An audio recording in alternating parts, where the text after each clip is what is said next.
The dough is important. We can chuck so much stuff on top, but if your foundations are not, which is your dough, is not on point, everything else, it kind of like, doesn't come together. I'm Robin Johnson. This is Yours for the Making, and I'm joined by Dan Caldieraro from Brewing Brothers. You are the executive chef and director of Brewing Brothers.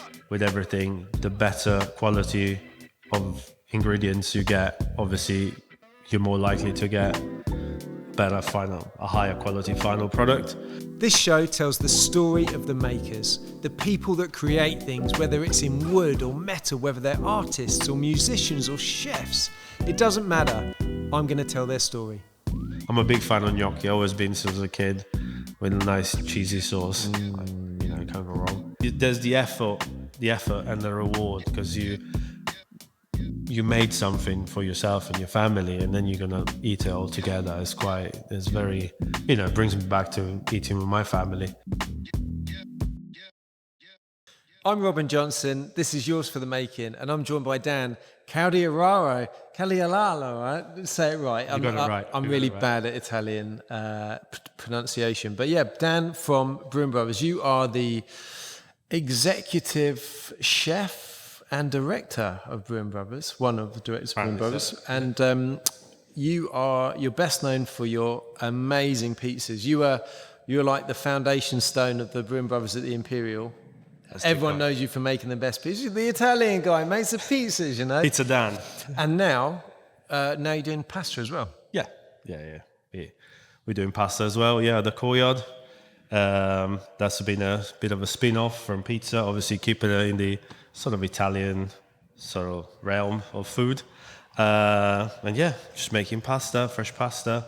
We try to have a bit of a diverse approach to how we make it, play a bit with ingredients, and try to stay away from the big classics and stuff, and just play with what we have around, which is always good fun. Play with food is what I like to do. And, Has that been a lifelong thing? Have you always been into cooking? Oh, not really, no. I mean, we can't go more into stereotypes. I started as the plumber. So, yeah, Italian plumber, there you go. Yeah, so I finished school and I started plumbing with my dad for a bit, and then I kind of got to a point that I had enough. Completed it. And I was just like, well, let's move into something else, yeah.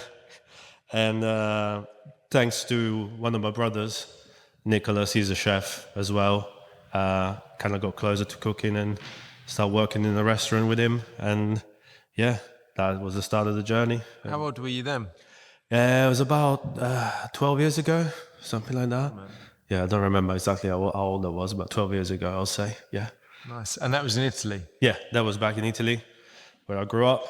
Yeah, it kind of like happened completely by chance. My brother started running this restaurant up in the ski field, just outside of Turin.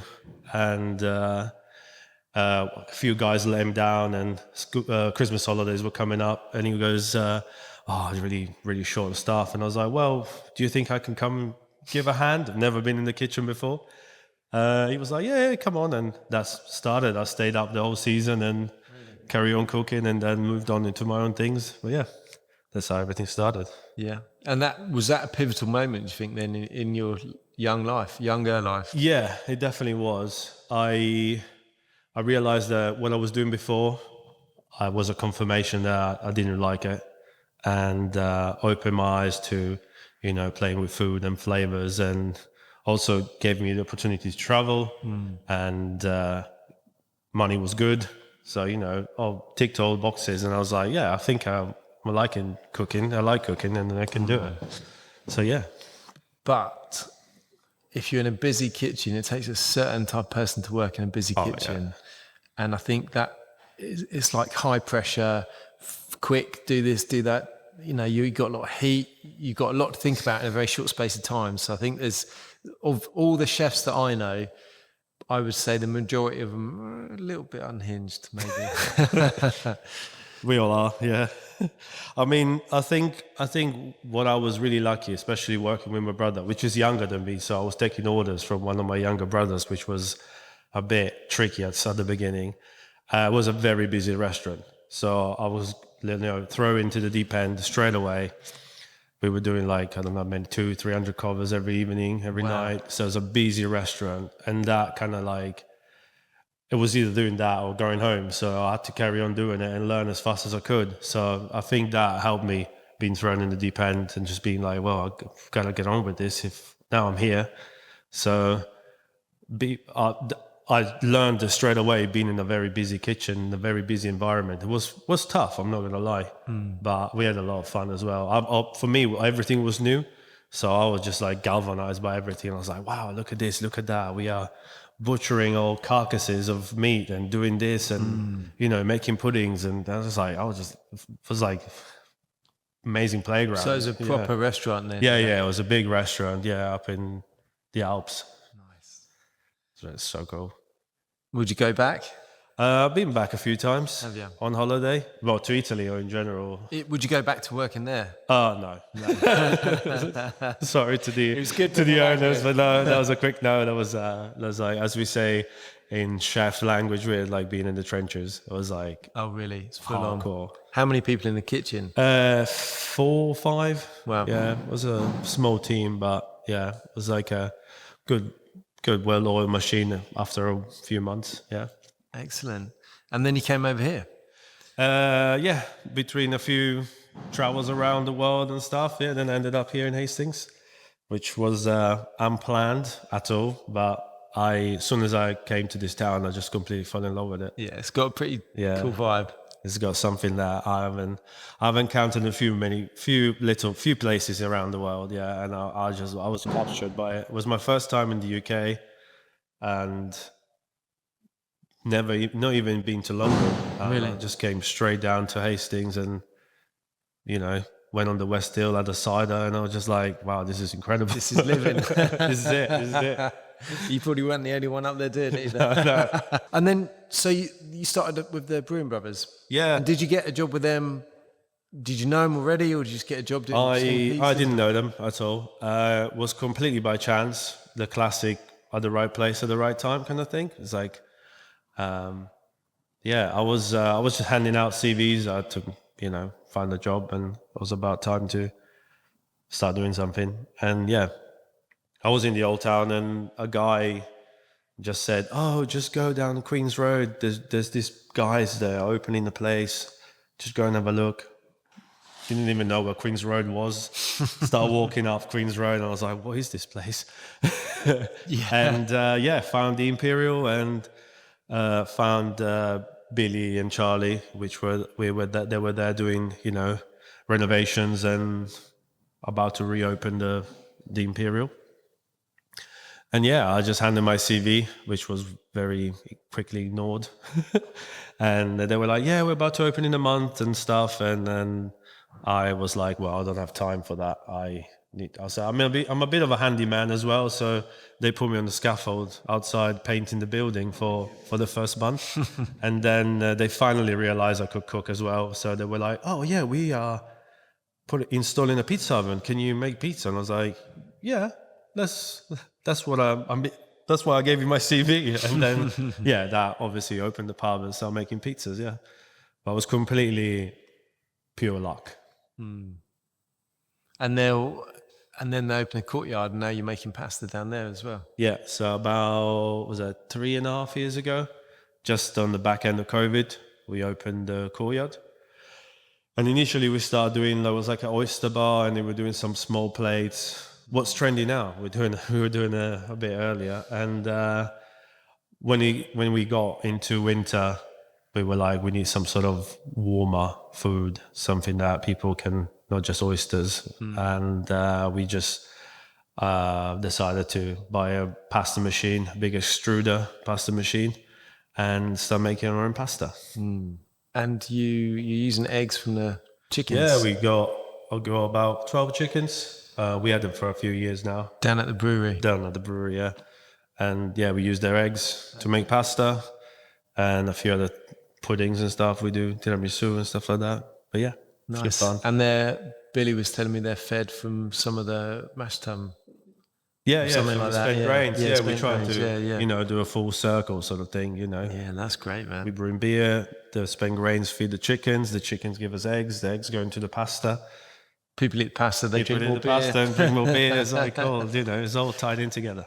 So I've got a couple of questions, pizza and pasta specific. Sure. As you're the expert, why do pizzas taste better when you go to a good place that makes good pizza, like you're doing, the wood-fired pizza oven? Why does that make a pizza taste better than, say, one you get from like a national brand or in the supermarket or something like that? There's loads of elements. I will say, with everything, the better quality of ingredients you get, obviously, you're more likely to get a higher quality final product. So starting from your flour and your tomato and your mozzarella, obviously those are the holy trinity, I will say, of making a pizza. And then you just have to take things slightly slower. We take care of making your dough, which is a process that takes a bit of time, slightly longer fermentation. So, which is a time where the dough is resting and the yeast makes its own magic and make it grow. So a slower fermentation, you give the chance to the yeast to sort of like mature and get to a perfect point of development of the fermentation. And that obviously has a great effect on your stomach and in flavor.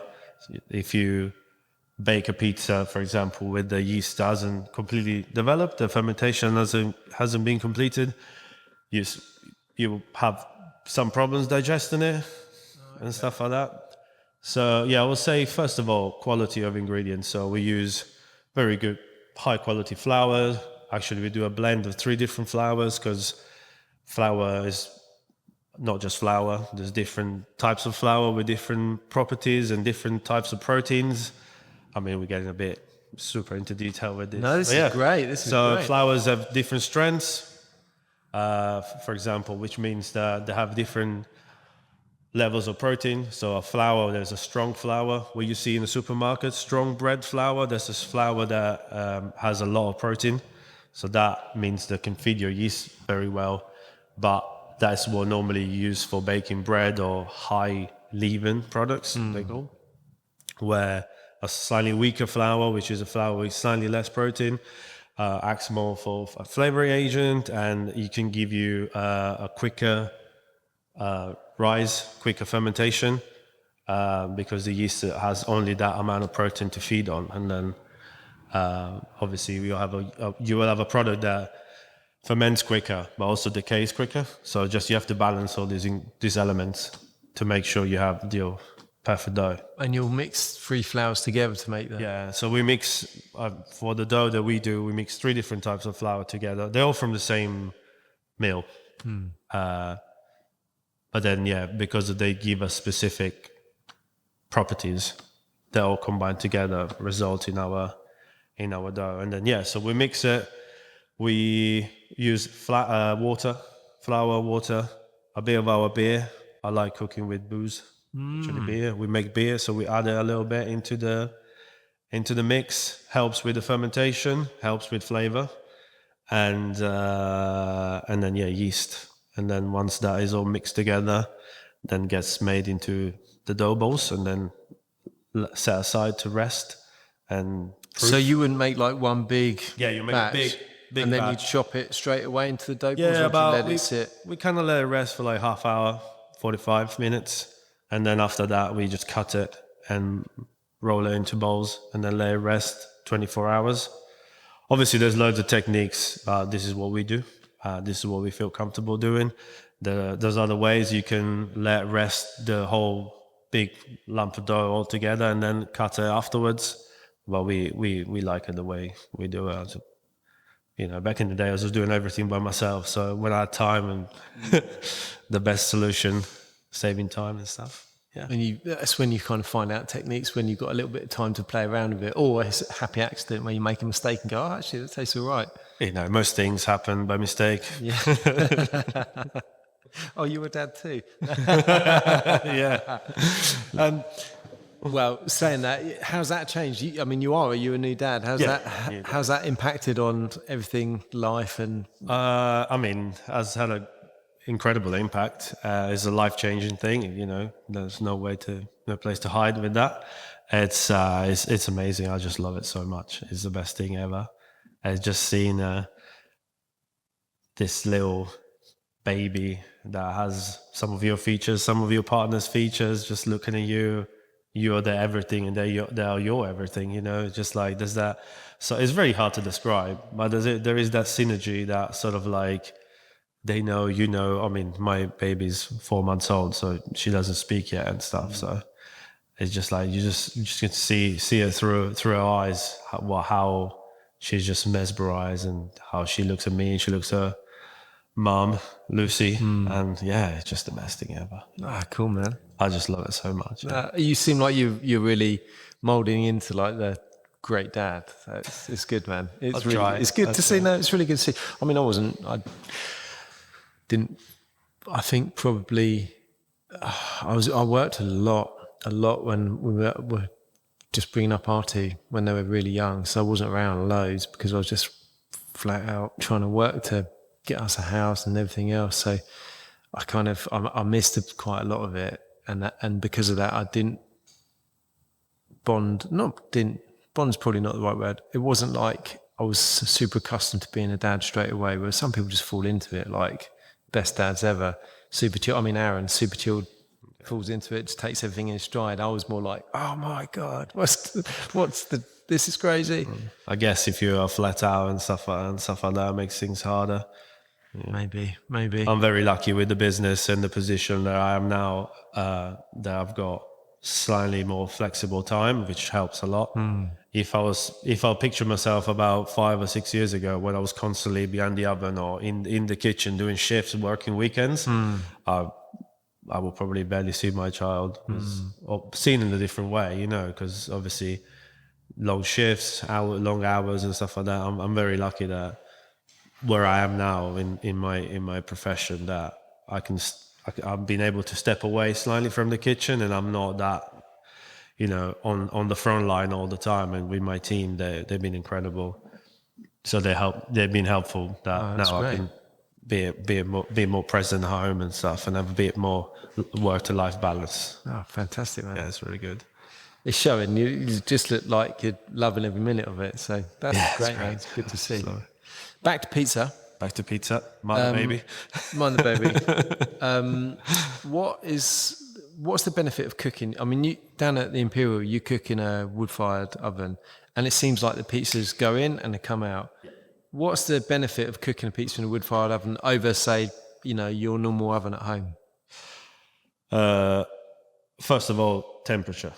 So the oven that we import from Italy, wood-fired oven, we are cooking in between 400 and 450 degrees Celsius. That's like double what a normal oven can do. It's double what an oven. Does that make for a better pizza then? Yeah.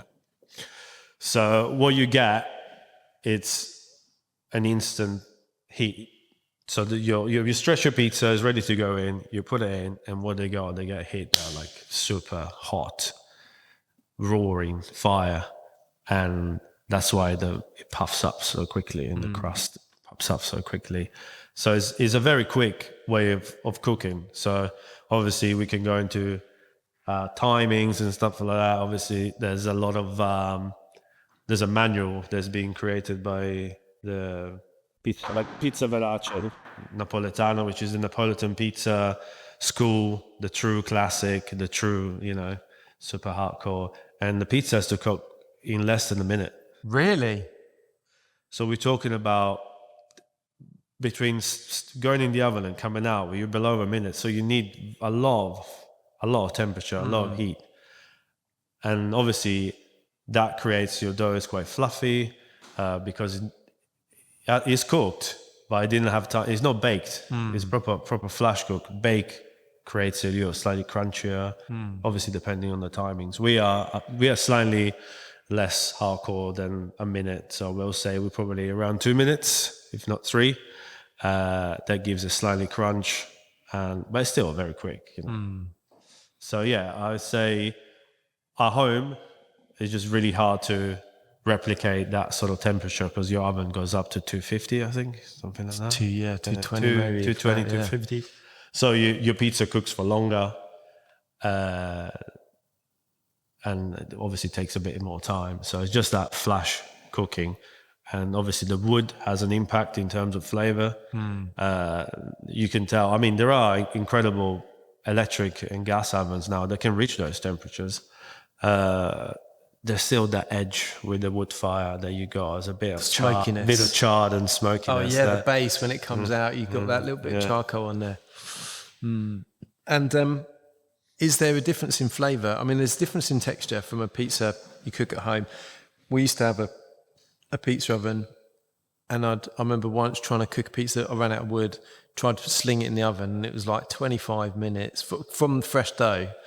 Maybe I was using the wrong flour. Thinking about it, I was using that Tipo 00, Double zero. That's fine. It was and it tasted nice, but the pizzas that I was putting in the wood-fired oven, they'd come out, really, really thin and crisp. Put it in the oven the same day, same everything. Put it in the oven, it came out. It was like deep pan almost, and like biscuity the base. And is that to do with the temperature? Yeah, that's the temperature. So if you think, obviously, if you lower the temperature, your dough is still cooking, but it doesn't even have, with the weight of the sauce and the cheese, it doesn't even have time to lift up, but everything is cooked. Where in your domestic oven has time to slowly cook and rise almost like a focaccia more.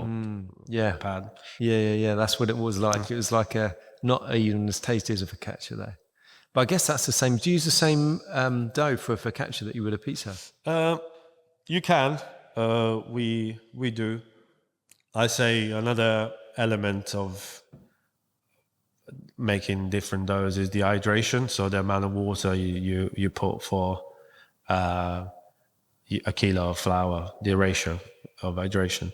So I think with our pizza dough, we about 65%, 70% hydration.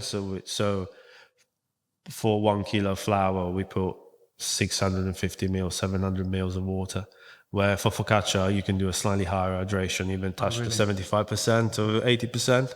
That will give you the big bubbles, the big air gaps, and that makes it really soft.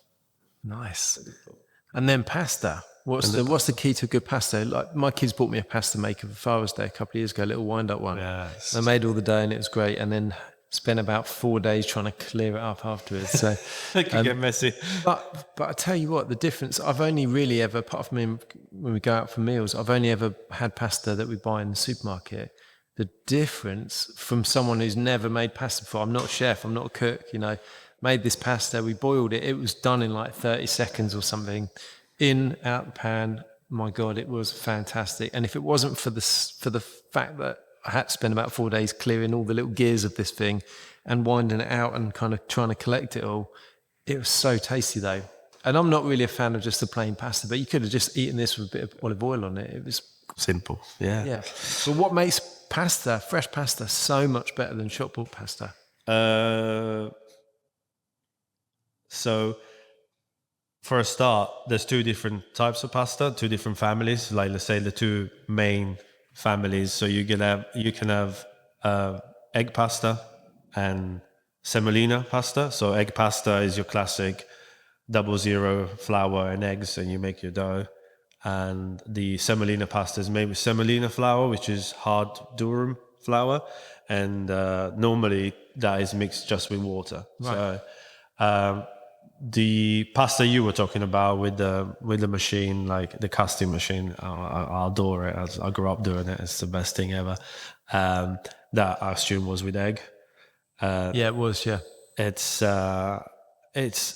just like, you take 2 ingredients, very simple again, flour and eggs, mix it together, stretch it out, cut it up. Again, is this the right flour? You got to have the right flour, and is this the same as the pizza? You can become very technical, but you can mix the 3 different flours together to make I doubt my grandma was that technical. She was making fresh pasta, she'd be like, "That's flour will do. These eggs will do." I mean, you can obviously there's a technicality behind everything. Again, hydration, especially when you start using machines in the industrial even like less than industrial, or like a bigger productions. There are some incredible pasta makers in Italy. There are slightly bigger than sort of like home maker. But as soon as you go up to industrial level, obviously there is the technicality and the chemistry comes into place. But going back to a home where it tastes so much better, just because it's simple, nice and easy, and it's fresh. You don't have let it time to dry. You just as you make it, you cook it and you go. And also I think that for a lot of people is also because you made it. Yeah, maybe. Everything tastes better when you made it. You'll be like, oh, this is very good. I love that. There's the effort and the reward, because you made something for yourself and your family, and then you're gonna eat it all together. It's very, it brings me back to eating with my family. It's just something that it makes things taste better. Yeah, 100%. You got to dedicate the time to it, though, haven't you? Because it's not just a quick go down the shop, buy the pasta, come back. It's a good couple of hours. You've got to dedicate to you have to all the prep and spend stuff, the afternoon doing it. Like a roast. It's the same sort of thing. It's like a ritual, isn't it? I agree with that. Yeah, it's just that sort of like convivial being together and making something, making it, and then you tasting the product of what you made it tastes better. There's no laws or it's a secret ingredient. Put it that way. Family. Family and making it yourself. Just like yeah. And then the pasta you buy in the supermarket, there are millions of range.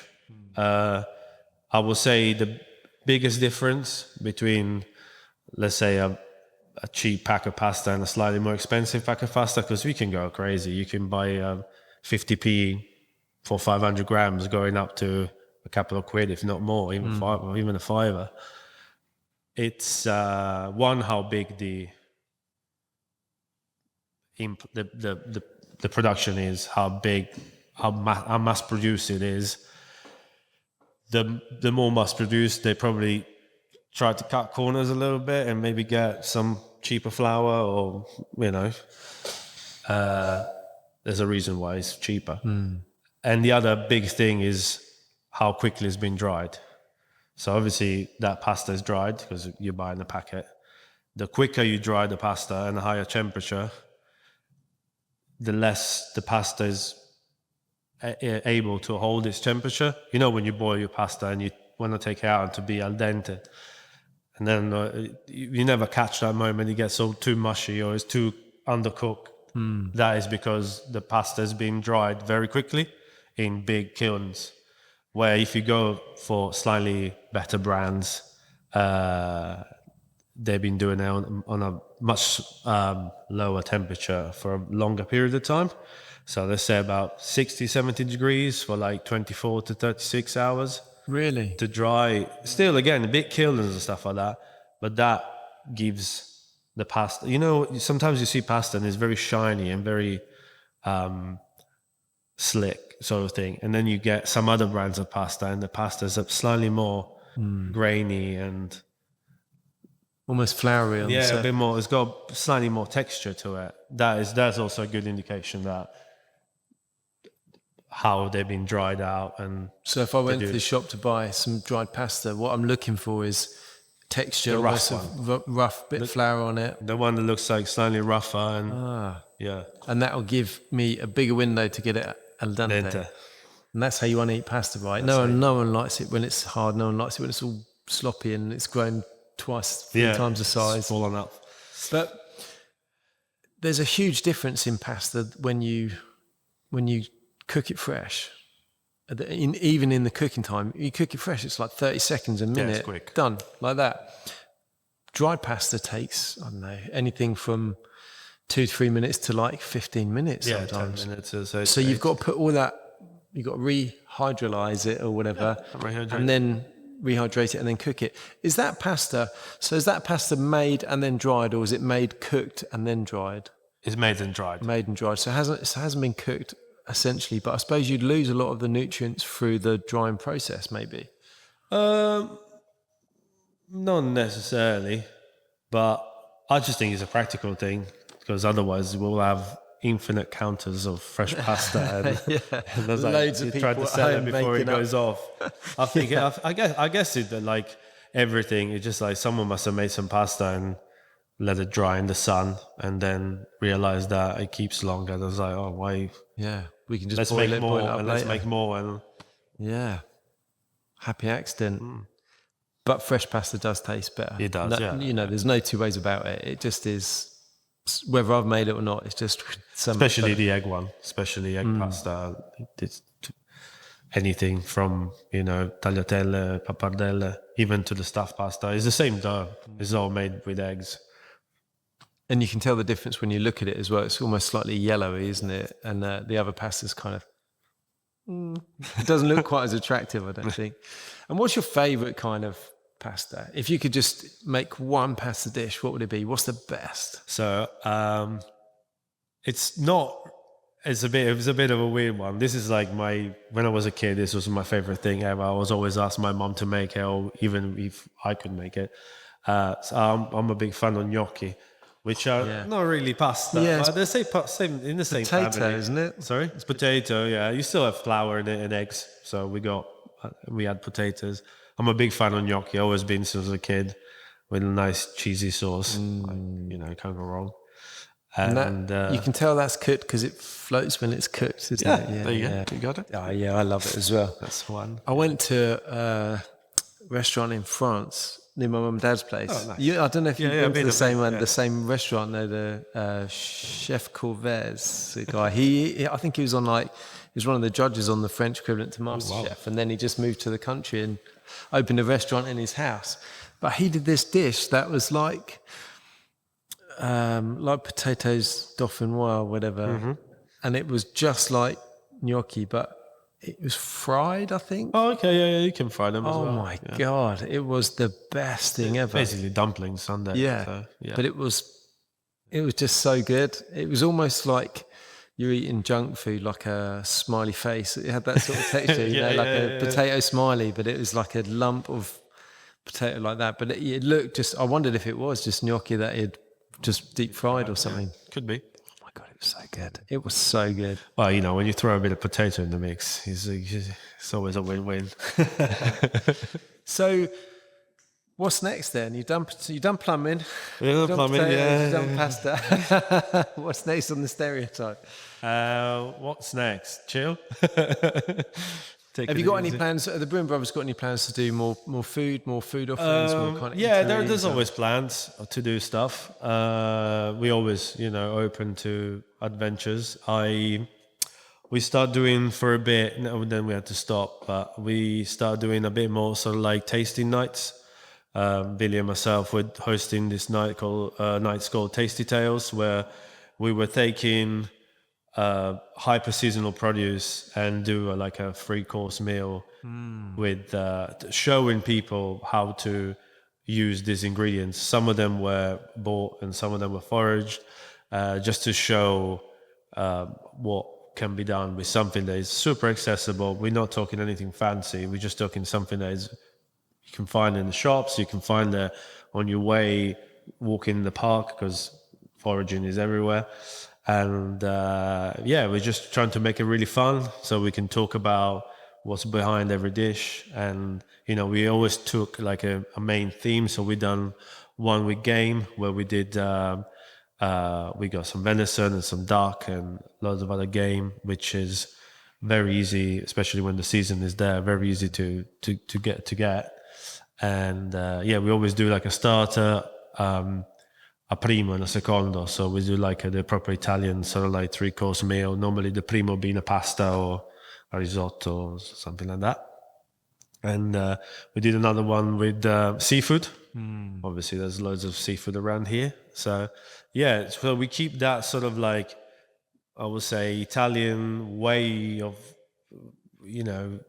eating and some sort of recipes and stuff, but we adapted to what is very accessible here and maybe chuck a bit of a twist on it. And where'd you do that? We've been doing that in the courtyard. Oh, nice. We did over in Awesome, yeah. And then I had a baby. So we paused that. But yeah, we do other food things at the even at the brewery and stuff. I like to do those kind of things because it gives me to play around a little bit. It's a bit more so like stimulating for me as well. But in terms of big business sort of adventures, yeah, we always looking into open maybe new sites and stuff and potentially carry on with other food offerings. But we always go back to the Imperial, beer and pizza. You can't beat that. It's just like, especially when it's done well, nothing beats it. Well, what I think is a winning model down there is if you're slinging a pizza every 2 minutes, that's great because you can turn around a full delicious meal. There's some prep and stuff, but you're turning around every person's meal in like 2 minutes, 3 minutes, which is, you can't do that with anything else really. Well, unless you're making fresh pasta, I suppose. Fresh pasta is quick, but it requires more. It's not as casual, I think the winning formula of the Imperial is how casual it is. It's for accessible in terms of like how in terms of pricing, and there's no boundaries in terms of like you're not going for a fancy meal, but what you're eating is tasty, and you can have a beer. It's just like easy. You just go there. If you don't want a pizza, you might have a pizza after 3 pints. But yeah, you weren't panicking. I always love that place. Obviously it's been my home for a very long time, and I think that's the winning formula for us. So if we could replicate more Imperials, would be ideal. We have the know-how. We love it, and people love it as well. Seems that people love it. So anyone that's been there loves it. I love it when whenever we get a chance to go down, it's like beer, pizza. It's great. Kids running around everywhere. It's fun. Since I can remember when I was able to have a beer, me and my mates every Saturday night, or not every Saturday night, some Saturday nights, I'll go out and have a pizza and a beer. It's good. It's just a good thing to do. Yes, and it's fun because you go down with a mate and share a pizza with a mate. You don't have to have your own one. You just nibble a bit. Share about. And it's a good social food, pizza, because the way that you slice it up, you can share slices. Yeah. It's great. I'd take Zoe and the kids down there. I get to taste 4 different types of pizza. Although the kids don't share with me anymore. They're starting to get a little selfish. One for themselves. Yeah. Yeah, it's quite funny, but it is quite a Moorish food, isn't it? Once you start eating it, you could eat a whole pizza and then you could probably eat a bit more of someone else's afterwards. So that's how I get. Give me more. What's your favourite pizza topping? Topping. Or what's the best kind of pizza? I'm old school. I'm a margherita guy. Really? It's just like less is more. It's a bit boring sometimes. I know it's a bit boring, but if it's done well, it's all you need. Everything else is added, I know, it might sound a bit like, oh, Dad.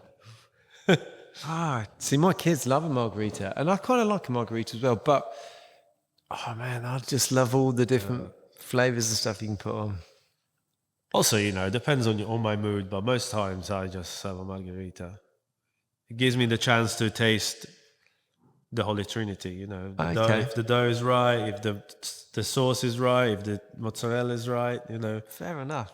I thought you were going to say, black olives, basil, blah, blah, blah. I love designing those pizzas. Yeah. I really do. I really like playing with the ingredients and the flavors. I think we throughout the years been playing a lot with that, and I'm always having fun and always trying to find a new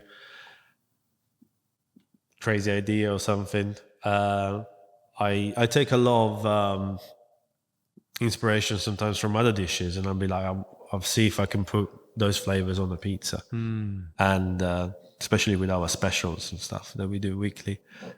But I remember the first time I made a pizza for the boys. We had our oven just installed, ready to go, and I made a pizza.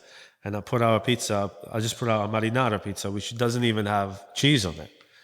And I put it out, and these guys looked at me. I was like, what's the boys, and then Charlie and Billy, they were like, where's the cheese? I was like, try this. Yeah. Because if this is good enough, everything else is just added on top. Yeah. We'll just make it better, you know. And we add it, and I want everybody to taste the dough, because the dough is important. Yeah. We can chuck so much stuff on top, but if your foundations are not, which is your dough, is not on point, everything else, it kind of like, you know, doesn't come together. I think that, you know, it's one of the pillars of Italian food, is like the simplicity, but those little bits have to be on point. Otherwise, the rest comes almost irrelevant. Yeah. So yeah, margherita for me. Yeah. Wow. Still to this day.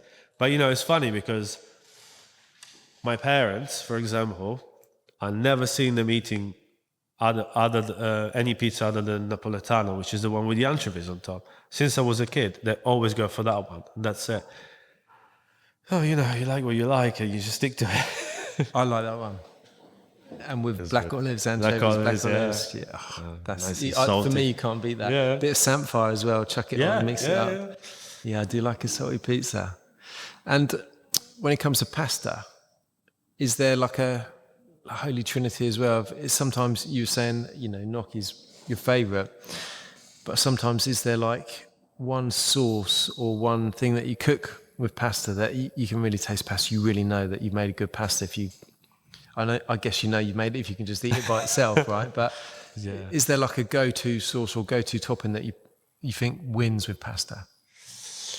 I mean, depends on the kind of pasta, because here we are venturing a very dangerous territory where, you know, especially with the hardcore Italians, there are certain types of pasta that go with certain types of the sauces. Oh, really? Oh, yeah. There's a pretty strict code. I mean, you can play around with it, but yeah, there are certain pasta dishes that were born with that certain type of pasta with that certain type of sauce. So, I mean, now is a bit more freestyle. Like macaroni and cheese? Yeah, like that one.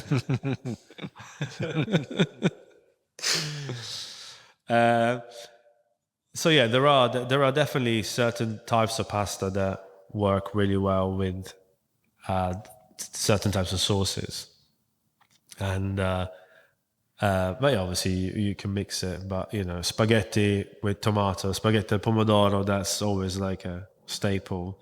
Or you can go even a bit simpler, but by simple doesn't mean that it's easy. So in Italy we have the midnight spaghetti. So when you have a party, instead of ordering a kebab, my sister was telling me about this. You have midnight spaghetti. She was saying that she was in a nightclub, and then a shutter opened up, and then people started giving out spaghetti. Yeah, spaghetti with garlic, chili, and oil. Oof. Aglio olio, it's called. And that's as everybody's got some chili and garlic and oil at home. You know, it's like, so you just cook some spaghetti, and that is renowned to be a midnight. You know, you get the munchies and stuff. Put the pot on. Nice. Have some spaghetti with garlic and chili and olive oil. Super simple, but tasty. Yeah, nice. And then we got all the stuffed pasta. I love the stuffed pasta, all the ravioli and agnolotti. That's my favorite. Yeah. It's very good. That's from where I come from in Italy. That's big. Really? Yeah. What's the weirdest thing you can put in some of those stuffed pastas? Oh, you put anything. Have you tried putting game in them? Yeah. We did it with duck. Really? Yeah. We did one with duck. Duck, venison, partridge. Wow.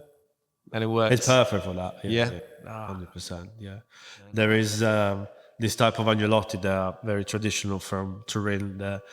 They're made with the roast from the day before. So if you make a roast like we do here, all the leftovers of the roast, you chop them up, it up and fold it in some agnolotti. Yeah, that's good. It's making me hungry now. Yeah. If you could give one piece of advice to a 18-year-old Dan looking back, it's PG. Yeah. If you give one piece of advice to anyone maybe who's thinking about cooking pasta, pizza, whatever, or your younger self when you first started getting into cooking, what piece of advice would you give? Just go for it. Listen to your guts and go. I almost started too late.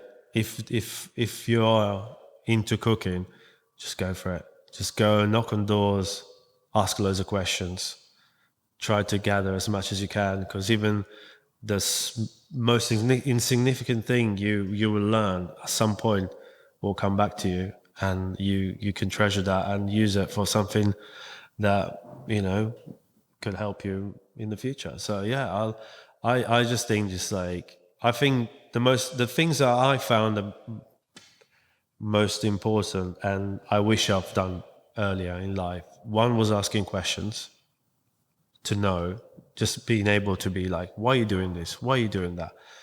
Just to know, well, especially in the food industry, in the kitchens, because especially in Italy, no one gives away anything. It's not like they go, come, I'll teach you. They're like, you have to go there and ask. You've got to earn it. Yeah, you're gonna earn it. It's pretty interesting in that sense. Yeah, just ask loads of questions and just be curious and try to gather as much as you can. Because look everywhere. Look what people are doing. Try to replicate. Cool, man. That's great advice. Yeah. Dan, where can people find you? The pub. So the Courtyard, the Imperial, Yeah. the brewery? The brewery, yeah, mainly at Sometimes. the brewery at the moment. Depends. Yeah, definitely at the Imperial, the Courtyard. Every now and then in Folkestone. I know it's a bit more. Oh, yeah, of course. Yeah, I haven't been over to there yet. Yeah, I'm going there tomorrow. And yeah, mainly at the brewery as well. And maybe this autumn we'll see a return to the seasonal tasting. Yeah, hopefully. Nice. Yeah, it'll be great. Yeah, I really want to do more with that. Let me know. I'd love to. Yeah, 100%. Cool, man. Well, Dan, thanks ever so much for coming on. It's been really, really interesting learning about pizza and pasta. Pizza and pasta. Thank you very much for having me. Cheers, Dan. Cheers. Pleasure.